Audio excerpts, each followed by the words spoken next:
चार मित्र। एक गांव में चार मित्र रहते थे। उनमें से तीन बहुत ही विद्वान थे, पर वह व्यवहारिक ज्ञान की दृष्टि से एकदम कोरे थे।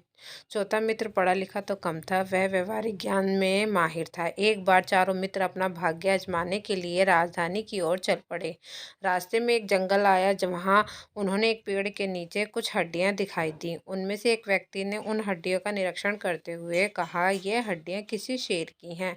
इन हड्डियों को एकत्र करने में अपनी विद्या से मरे हुए शेर का कंकाल तैयार कर सकता हूँ। दूसरे विद्वान ने कहा कि मैं अपने ज्ञान से इस कंकाल में मांस चढ़ा सकता हूँ और रक्त भर सकता हूँ, निर्जीव निर्जीव प्राणी को जीवित कर सकता हूँ। व्यवहारिक ज्ञान में मोहित चौथे मित्र को अपने तीनों मित्रों की बात सुनकर बड़ा आश्चर्य हुआ। उसने अपने विद्वान मित्रों को सावधान करते हुए कहा, मित्र, शेर को जीवित करना खतरे से खाली नहीं होगा। यह सुनकर पहला विद्वान ने कहा, अरे यह तो मूर्ख है, इस पर भी इस बेवकूफ़ को हमारे ज्ञान से ईर्ष्या हो रही है। दोनों विद्वान मित्रों ने भी इसका समर्थन किया।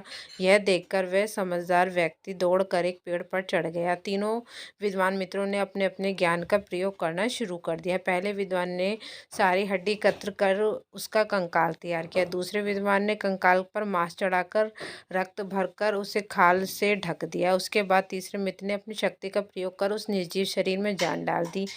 जान आते ही शेर दहाड़ता हुआ खड़ा हो गया। तीनों पर टूट पड़ा। तीनों विद्वान वहीं ढेर हो गए। व्यवहारिक ज्ञान एवं सूझबूझ के कारण चौथे मित्र की जान बच गई। इसीलिए कहा गया है कि अव्यवहारिक उपयोग बड़ा ही खतरनाक होता है।